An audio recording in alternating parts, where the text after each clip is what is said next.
for TSPN. And now back to today's Seniors Living Well with your host, Laurie Webb.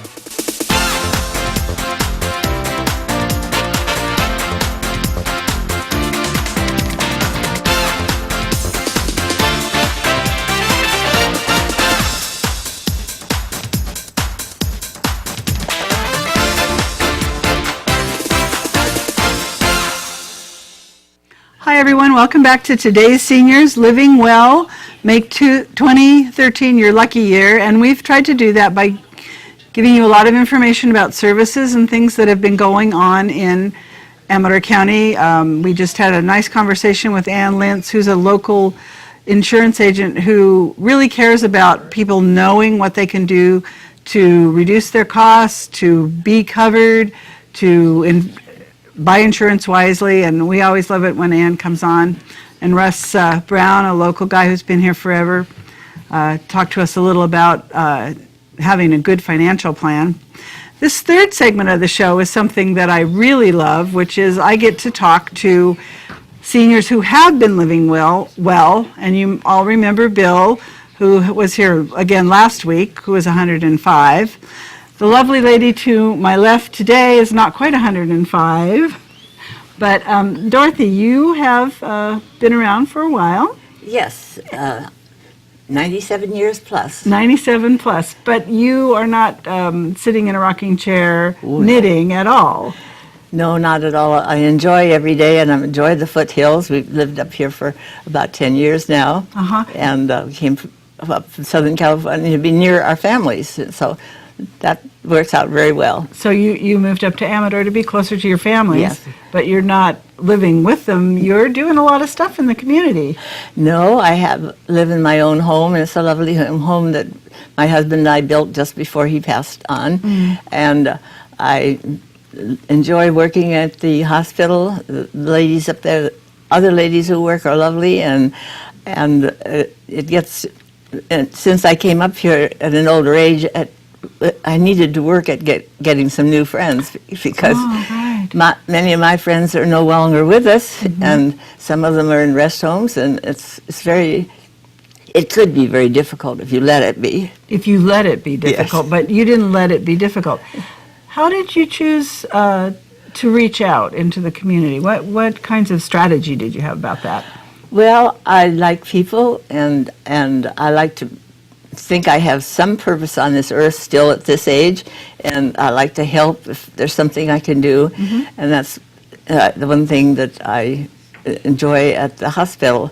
I have worked in education for many a year. Were you a teacher before you retired? No, I was in administration. I was accounting and bookkeeping, paying the bills and all that sort of thing.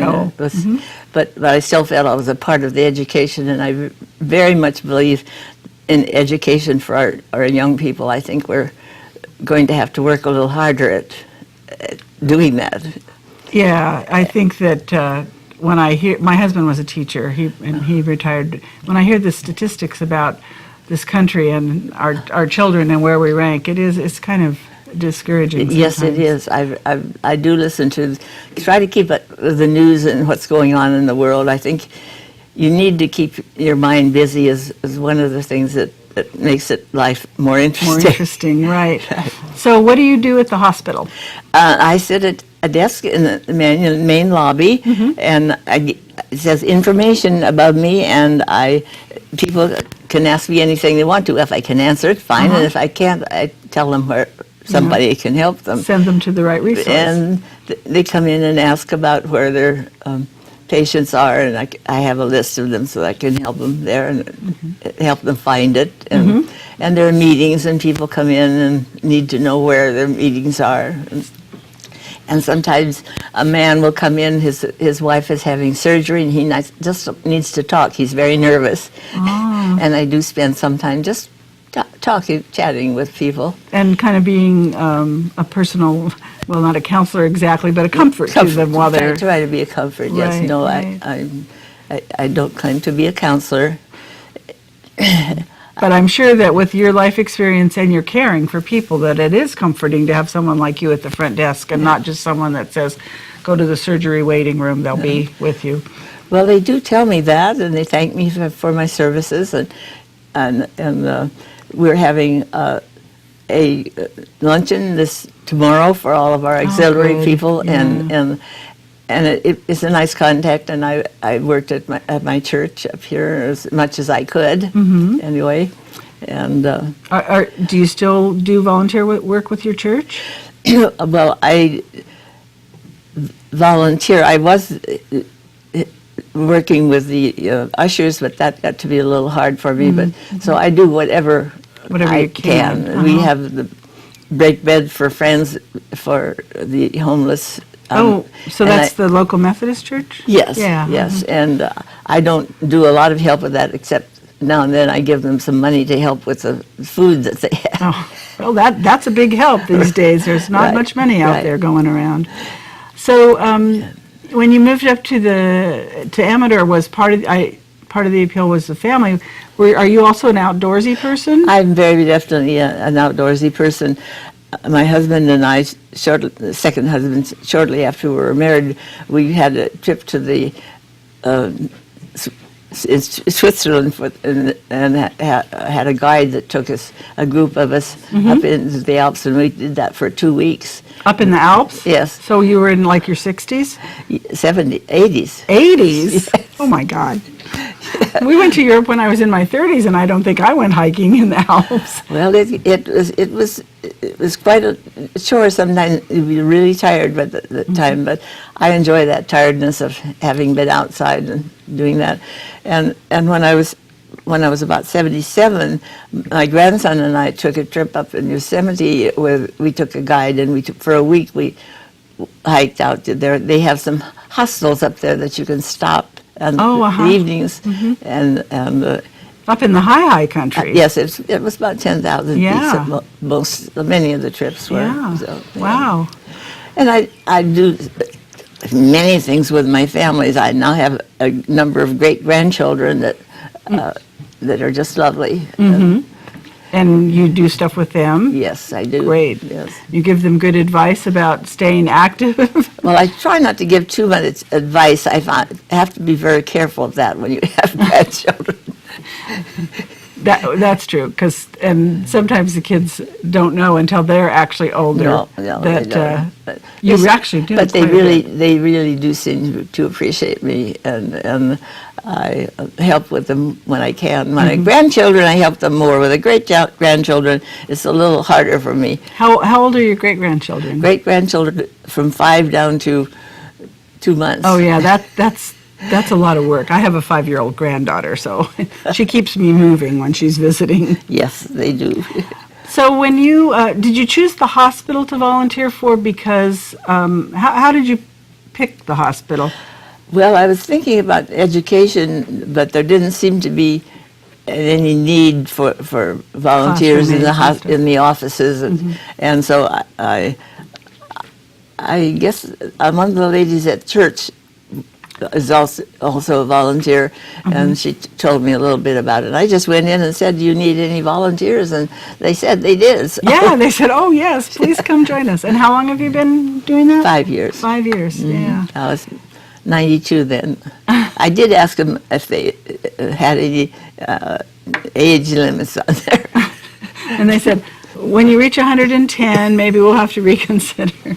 No, they didn't. No, it sounds like they found a very good place for you to use your skills, though. Yes, there at that front door. there are different things that you can do, and this seems to be a good one for me. I don't have to do anything very much physically. I have my body is giving out a little bit, even though my mind isn't.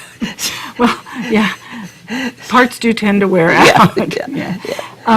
So, do you take the bus to the hospital? No, I drive. You drive still? Oh, yes. Great. Yes, I drive. That must be a good feeling to be able Yeah, to maintain that it is. independence. My car is my relief from the being sitting in that chair that you were talking about. Right. So you get to drive around and go shopping and do the things Yes, for yourself. yes. Yeah, that's great. Well, I normally don't ask about health tips, but do you have anything that you think has allowed you to be so active until? besides exercise? Well, I still do exercises twice a week because they feel it helps my back, Great. which is the thing that has given out. And I also, even at home, the kids laugh at me. Even when I was younger, I did Jack LaLanne many years really? ago. Good old Jack LaLanne. I think he was a good role model. And I have been hiking with I started out hiking with my dad when I was born in northern Wisconsin, and a long time ago, in the wintertime, he did things like hunt and trap and all that. And you went with him? I went with him. Very good. Yeah, it sounds like you've enjoyed the outdoors wherever I've been, yes, yeah. yes. I know that the hospital is still looking for people to work for the auxiliary, right? Yes. Are you recruiting for them? Oh, I would be glad to. Sometimes people come in and ask me about it, and I tell them what a nice place, what a nice thing it is to do. Yeah. And I feel that the attitude that you have when you get up in the morning and what you work on during the day, and if you can feel you're helping someone else, I think it makes a big difference in your life. You have a reason to get up and go somewhere and do something. Yes. Yeah, I think, having worked at the senior center for 27 years, I think that I have seen most successful people are people like you, who want to give back and who have a reason to get up every morning and put their skills to use. And, yeah. Is there anything that you would like to leave us with in terms of your philosophy of life? Well, only to work at your attitude. If you get up in the morning, you're feeling a little grumpy, talk to yourself and say, no, this is not for today, and work on something else. I do feel that's right, and my faith has been a great help to me. Your faith with your church and my God. church and God, yes. Yeah, I think that attitude thing is very important. Right. Dorothy, thanks for making time for us today, and good luck to you. I'll see you in another year, okay? Thank you. Stay tuned. We're going to visit with Sharon Bertoli from the hospital and talk about one last thing, and then we will be done for 2013.